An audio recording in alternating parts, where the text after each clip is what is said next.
What's going on, everybody? Welcome back to another video by Sells Legacy Sports Cards, and what I wanted to do today was go through my baseball rookie card box. I do collect rookie cards primarily, usually of Hall of Famers or guys that just played a prominent role in the era, or guys I liked watching growing up. So what I want to start with today are my 50s through the 70s, and we'll count back. We'll start in the 70s and work our way back to the 60s and 50s and so on. And we'll have subsequent videos in this series. We'll jump to the 80s next, and then finally the 90s, and then we'll go through the 2000s into modern. But we'll try to do multiple videos to kind of keep them short. But without further ado, let's get into the 70s. We'll start with 1970 tops. Thurman Munson, he should be in the Hall of Fame. There's no reason why he shouldn't be in the Hall of Fame at this point. His numbers were great. His career was cut short because of his death, not because he fell off or anything like that. So I anticipate he'll be a Hall of Famer.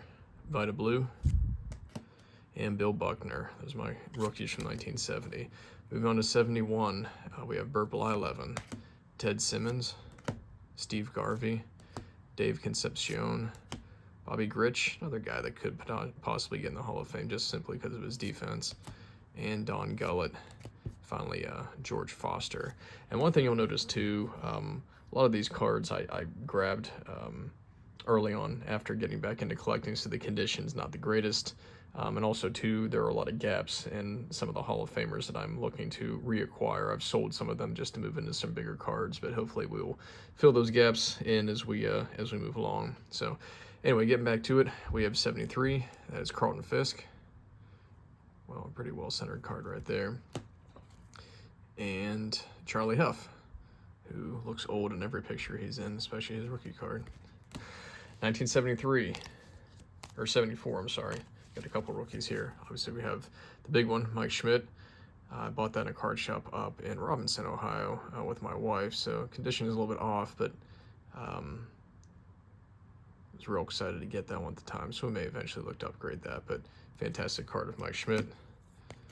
Next, we have Dwight Evans. I think he has a chance possibly getting the Hall of Fame. Picked that up at a antique store for $1. Got a Hall of Famer Goose Gossage, and Rick Russell, another guy whose numbers possibly could put him in the Hall of Fame moving forward. Okay. So now we'll go on to 1974. We have Dave Winfield, Hall of Famer, Dave Parker, recent Hall of Famer, and Dave Sells. This name means nothing to anybody, but he's the only person to ever play Major League Baseball that shares my last name. So had to grab his rookie card, and you can find this probably in a 10-cent box anywhere, but Dave Sells, he'll always have meaning in this household. Okay, moving on now to 1975. Got a couple big ones here. Love this set here, love the colors. That is, man, that is just typical 70s right there. George Brett, Robin Yount. And I sold a bunch of these here, so I need to get them back. I don't have the tops of Jim Rice, but this is the SSPC. I don't know if anyone's familiar with this set, but it was just I think they ran it for about a year or two before it was eventually shut down. But these are fantastic looking cards, and you can pick these rookie cards up for next to nothing. I think you can buy the whole set for about $100. That's Jim Rice's rookie card. Gary Carter from Topps. That's his SSPC of Gary Carter as well. Again, great looking cards. And then finally, Keith Hernandez. Okay, 1976. Got a couple cards here. Start with Dennis Eckersley, Topps. This is a league leader of him. Technically, rookie year, so I'll put that in there. Shares it with Jim Hunter and Jim Palmer. Ron Guidry, fantastic pitcher for the Yankees in the 70s and 80s. Willie Randolph, that is his Topps traded, I believe. Yep, traded. And then his Topps base when he played for the Pirates. Moves us on to 1977 as Bruce Sutter. Like these cards, this is a really nice Bruce Sutter. Mark Fidrich had a couple good years there. Andre Dawson, Rick Cerone, and Dale Murphy. Hopefully Murphy will get in the Hall of Fame one day. I think he belongs in there for winning 2 MVPs. And lastly, Jack Clark. Moves us on to 1978. We have Eddie Murray. Great card here, 2 Hall of Famers, Paul Molitor, Alan Trammell. Some printer lines down here, but either way, it's a pretty well-centered card. Jack Morris, Hall of Famer, and Lou Whitaker, potential Hall of Famer one day. I think he will definitely get in. His numbers deserve it. And lastly, to round out the 70s, we have 79. We have Ozzie Smith. Grabbed that at a card show for about 20 bucks. Pretty well centered. His card's always notoriously off center. And lastly, Bruce Bochy. I think he will eventually find his way into Cooperstown as a manager. So that ends it for the 70s. Let's move now to the 60s. Okay.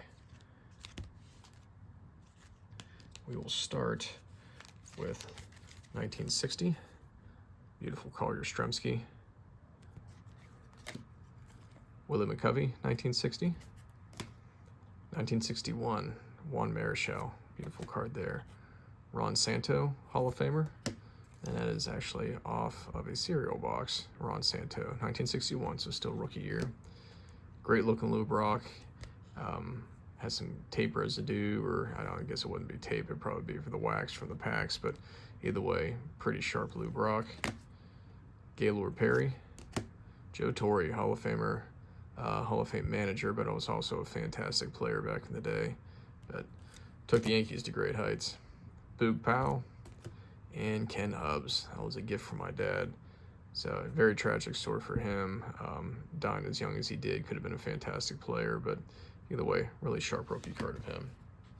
Okay, we'll move on now to 1963. The only card I have left in my 63 set right now, I sold. The rest is Dave DeBouchier, and he's a basketball Hall of Famer actually, just for his exploits, I think, as a front office guy. This is one of my dad's cards. Tony La Russa, 1964. Phil Niekro, Hall of Famer. Richie Allen, recent inductee, Hall of Famer. Tommy John, I believe that he will be a Hall of Famer one day, just because his name is so familiar now with the surgery that bears his name, and just, you know, what he meant to the game. First guy to go through that procedure and come out and continue to pitch, so I think he'll eventually be a Hall of Famer. And Lou Piniella, guy he's on about 10 different rookie cards, it seems like, in the 60s, but this is his true rookie, 1964 Topps.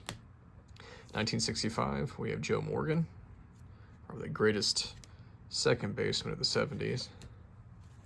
And I picked this one up. I can't pronounce his name, but actually he's the first Japanese player in Major League Baseball, so you can get his rookie card for just a couple bucks. You got Tony Perez, Hall of Famer. Jim Catfish Hunter. And then finally, Louis Tiant. Had some great years for the Red Sox. And it takes us to 1967, or 1966, excuse me. You got Jim Palmer, rookie. Don Sutton. Fergie Jenkins. And Roy White. It's a favorite of my dad's. Not an overly expensive card, but he has a great story. You should read his book.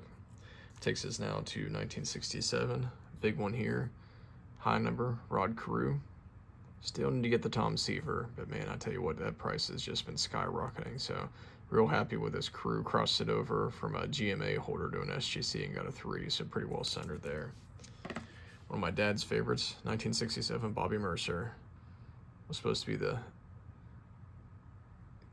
icon of the Yankees there in the 60s and 70s, and never quite panned out. 1968, Johnny Bench, greatest catcher to ever play. Great looking rookie, him, man, he looks real young. And then also 1968, the big one here, Nolan Ryan. Probably one of the biggest cards I bought when I first got back into collecting. Love this card. Trying to do an entire Nolan Ryan run, just missing his 69 and his 70, which are not exactly easy to find in good condition, and they're usually fairly expensive. Then 1969, I don't have the Reggie Jackson, but I have a couple other Hall of Famers. I got Bobby Cox in as a manager. Earl Weaver, same thing, in as a manager. Sparky Lyle, a couple good years there with the Yankees. And Greg Nettles, also a couple good years there with the Yankees, and he could eventually sneak into Cooperstown, I'm not sure. Okay, so that wraps it up for the 60s, and now we will jump to the 50s. I don't have a ton of rookie cards from the 50s, and hopefully we'll change that here in the coming months and coming years. But we have a 1948, actually I guess it's 40s we'll begin with, but 1948 Johnny Mize, that's a gift from my brother. 1951 Bowman Nellie Fox. Beautiful 1955 Topps Harmon Killebrew. And 1955 Topps Ken Boyer. I think he will also find his way into Cooperstown at some point. Great numbers. I love that card. Love the 55 set. Elston Howard. Beautiful 1955 Bowman. Only prominent rookie card of that set, but I'm not a huge fan of the borders there or anything like that, but he was a great Yankee. 1956 Topps, the only Hall of Famer rookie in that set, or I guess player anyways, Luis Aparicio. Great looking card there. And Walt Aston, he's in as a manager, still a good looking card there. This one was a gift from my dad when I first got back into collecting. He bought this for me for Christmas. I think it's a beautiful card. Good Christian man. Bobby Richardson's got a really good testimony.